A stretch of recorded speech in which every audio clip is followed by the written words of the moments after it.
They may never say it aloud, but you can feel it. The subtle tension, the sudden hush, the way the atmosphere shifts the moment you enter a room. Eyes avert, voices change, laughter fades, and you're left wondering, what did I do?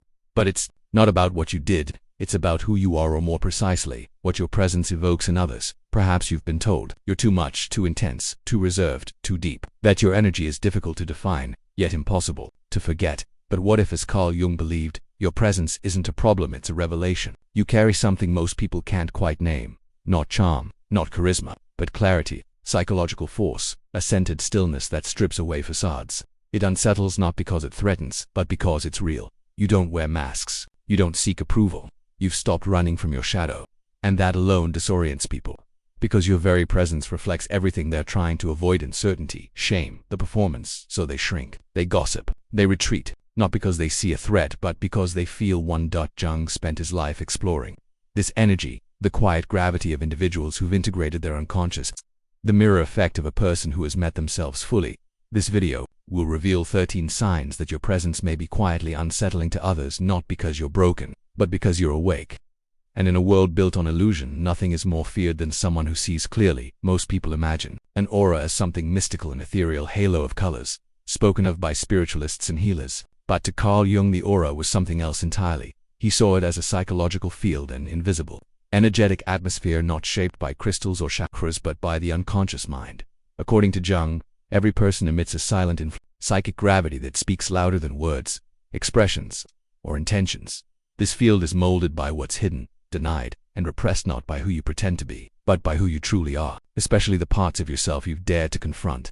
When you face your shadow, when you integrate your pain, your contradictions, your truth, something shifts within you. You no longer chase validation. You no longer emit neediness. You stop conforming to earn acceptance. In that quiet transformation, your energy begins to hold weight. It's not loud or forceful, but it's unmistakable. You become someone others feel before they understand. Someone whose silence speaks volumes. Someone whose presence reveals what others are working hard to conceal. Jung called this the unconscious transmission of the self, the way your inner integration speaks beyond personality, reaching into the hidden spaces of others. That's why people stare longer, why they grow nervous around you, why they feel judged even when you've said nothing at all. You're not giving off bad energy. Your aura is simply integrated. And most people have never experienced that kind of energy. Before, you didn't learn to intimidate, you learned to be honest. And as Jung noted, true honesty is a rare frequency because it only comes from someone who has done the inner work. Sign 1.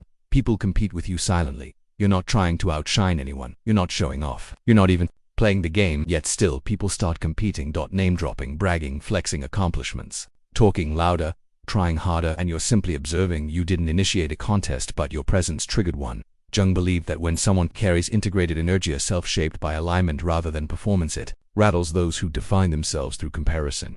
Your confidence isn't performative. You don't need the spotlight. You're simply clear. And clarity makes the insecure panic.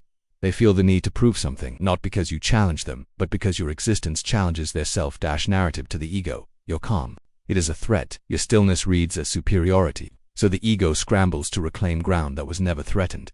That's why you might notice people subtly trying to one-up, correct, or outtalk you, becoming defensive at your mere expression of thought. You're not provoking a rivalry. You're sparking a realization. Confidence can exist without noise, and that kind of presence can't be faked. You don't play the game because you've outgrown it, but those still bound by its illusions can't help but perceive your detachment as danger. Sign 2. Your presence kills small talk. You're not being rude. You nod, you smile, you say the polite things, but somehow, the moment small talk begins, it falls flat. The energy drops. The words feel empty. The room shifts. You're not cold, you're just real. And your energy doesn't know how to be fake. Jung believed that those who have integrated their unconscious develop psychological attunement, innate sensitivity to authenticity. And that sensitivity lives in your aura. You don't need to say, "This feels fake." Your presence already communicates it wordlessly. Surface level, chatter, gossip, scripted pleasantries can't match your frequency. Or presence calls for depth, not by demand, but by contrast. People sense it. Their subconscious registers it. Your calm highlights their noise. The result? The conversation thins. They stumble, they retreat, and they walk away saying there's something intense about them. But it's not intensity, it's alignment. You've sat in silence, faced your darkness, asked the questions most avoid. So now, your presence carries a different weight, not arrogance, but gravity. In a culture addicted to distraction, that kind of energy doesn't just break the script, it reveals the truth beneath it. Sign 3. You unmask hidden agendas. You don't call people out. You don't accuse. You barely speak. Yet somehow others feel seen in a way they're not ready for. The manipulator grows quiet. The charmer falters. The overly nice becomes suddenly unsure. Why? Because your presence sees through. Jung believed that integrating your shadow cultivates a psychological X-ray, an ability to perceive beneath the surface. You're not judging. You're not analyzing. You're simply present. And that presence sends a message. You can't lie here. So the masks slip. The performances crack. People who rely on manipulation or performance sense this shift immediately. They become awkward, defensive, even hostile, not because you exposed them, but because your energy reminded them of what they've been avoiding. You didn't confront them. You just were. And in a world full of masks, authenticity is confrontation. Your aura exposes not through accusation, but through contrast. And when someone's entire identity is a performance, even your silence feels like a spotlight. You don't conform to invisible hierarchies. You don't diminish yourself to elevate others. And you certainly don't hand out automatic respect to titles, roles, or inflated egos. That alone unsettles them. You didn't violate any rules. You simply don't require them to define who you are. And that disorients those who rely on validation for identity. Your quiet self-assurance unsettles people whose authority is built on image, not because you challenge them openly, but because your energy refuses to bow. It isn't rebellion-rooted self-possession, but in systems designed around compliance. Self-possession feels like resistance.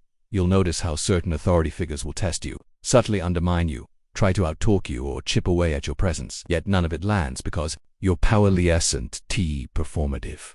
It's psychological. And psychological power doesn't flinch. You don't need to raise your voice or assert your worth. You simply exist fully. And that alone unsettles those who lead from facade. Your presence communicates. I don't fear your image, I see through it. Sign 8. You're seen as dangerous when you set boundaries. You were kind. You were present. You gave your time, your energy, your attention until one day you didn't. You said no.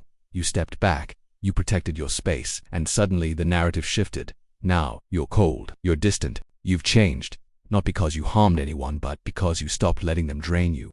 Carl Jung believed that those who've integrated their shadow no longer crave being liked by everyone. They've already made peace with not belonging. When you set a boundary, you shift the power dynamic. You remind others, gently but firmly, that your energy is yours to give, not theirs to take. And for those who were only drawn to your softness, your silence feels like betrayal. Your no becomes threatening, not because it's harsh, but because it's sovereign. You don't over-explain. You simply stop allowing what no longer aligns. That discomfort others feel. It's not about you, it's about their dependency on your availability. They'll say you're closed off, that you think you're better. But what they really mean is they miss the version of you they could use. You didn't become dangerous. You just stopped being easy to manipulate. And in a world where control is cloaked as connection, boundaries don't look like wisdom, they look like rebellion. But in truth, they are the foundation of self-respect. Sign 9. Others project their darkness onto you. You were present. You were kind. You listened. You held space. And still, somehow, you became the villain. They called you manipulative, cold, passive-aggressive, and dangerous. And you're left wondering why. You simply existed in honesty. Jung called this projection the unconscious act of assigning one's own shadow to someone else. When people can't face their own darkness, they look for a mirror to cast it onto. You didn't attack. You didn't judge. You simply reflected something they weren't ready to face. So they saw arrogance in your confidence, judgment in your silence, manipulation in your calm. Your presence became a screen for unspoken emotions, for suppressed truths, for unresolved pain. You were never false, never cruel. You were just clear. And to someone who's been lying to themselves, clarity can feel violent. You didn't harm them. You simply made them feel seen in a way they couldn't handle, and people would rather label you as toxic than admit that your presence stirs their buried discomfort. You're not carrying their darkness, but they may try to make you, because blaming the mirror is easier than facing the reflection. Sign 10. People confess, then disappear. They opened up to you, shared truths they hadn't voiced to anyone else. Traumas, regrets, private fears, and for a moment it felt raw, real, deeply human. You didn't ask for their secrets. You didn't probe. You simply held space genuinely, silently, safely, and then they disappeared. The texts stopped. The calls faded. The energy shifted, as if that moment never existed. Jung believed some people carry the archetype of the healer not because of what they do, but because of who they are. You carry that field, that gravity, that energetic sanctuary where people feel safe enough to unmask themselves. But safety has a cost. Once someone sees their pain in the mirror you provide, they face a choice: evolve or retreat. Most choose retreat, not because you did anything wrong, but because they weren't ready. Your presence didn't break them, it revealed them. And revelation without readiness feels like exposure. You became a doorway to a version of themselves they weren't prepared to meet, so they stepped back, not from you, but from the self you awakened. You didn't lose the connection. You just made it to real. Sign 11. You're the mirror they avoid. You don't confront, you don't critique, you're not trying to fix or teach, you're simply present, still, grounded, clear. And yet, people fidget around you, they ramble, or they say too little. They avert your gaze, because looking into your eyes feels like looking into themselves. Jung said that the more you integrate your shadow, the more you reflect the shadow of others by contrast, not by choice. You don't reflect their image, you reflect their truth. The anger they suppress, the fear they deny, the masks they wear. You don't speak it, but they feel it. And what they feel, they fear. To someone hiding from themselves, kindness feels invasive. Silence feels intrusive. Calm feels confrontational. You are the mirror they never asked for but can't forget. You don't show them who you are, you show them who they're not. And that kind of mirror is rare. Confronting, uncomfortable, unforgettable. You're not misunderstood because you're vague. You're misunderstood because you're too clear. And for people avoiding their own reflection, clarity feels like exposure. And exposure, like pain. Sign 12. You radiate unapologetic energy. You're not loud. You're not aggressive. You're not commanding the room. And yet to some you feel like too much. Why? Because you don't shrink. You don't edit your truth to make others comfortable. You don't dilute yourself to blend in. You move with quiet conviction, the kind that comes from inner rooting, not external validation. Jung believed that when someone embodies their full self, light, shadow, contradictions and all, they stop negotiating their existence. You've stopped apologizing for your essence. You've stopped softening your voice to avoid discomfort. You've stopped performing, and that makes you dangerous to those still dependent on approval. They call you intense, too opinionated, too sensitive, too deep, but what they really mean is you're not easily controlled. Your presence doesn't ask permission. It just is fully, authentically, unapologetic ally. In a world built on pleasing, performing, and pretending, that level of integrity is a disruption. You didn't come to play a role. You came to embody your truth, and your aura reflects that. So, yes, you may be too much, but only for those who've never met someone who won't shrink for acceptance. The awakened don't feel overwhelmed by you. They feel invited into their own expansion. Sign 13. You walk alone, but you're not lost. There's a stillness about you, a space people hesitate to enter. You've felt it for years in classrooms, in meetings, even among friends. It's not loneliness, it's solitude. Not from rejection, but from rarity. Jung taught that those on the path of individuation, the journey to their truest self, often walk alone. Not because they're broken, but because they've outgrown noise, masks, and shallow connection. You see too much, you feel too deeply, you ask questions that unsettle, and you carry a presence that doesn't fit in boxes. You walk alone not in sadness, but in sovereignty. Solitude for you is a sign, not a sentence. A sign that you no longer chase closeness to escape yourself. A sign that your inner world has become your home. People misread it. They call you distant, guarded, detached, but the truth is, you're just rare. And rare souls don't move in crowds. They walk the edge, the space between. The quiet paths where only depth walks beside them. You're not lost, you're not behind, you're not out of sync. You're simply ahead of the curve, already living the truth that others are still avoiding. And maybe now it all makes sense. The glances, the tension, the silences when you enter the room. It was never about your tone, your words, or your choices. It was your presence.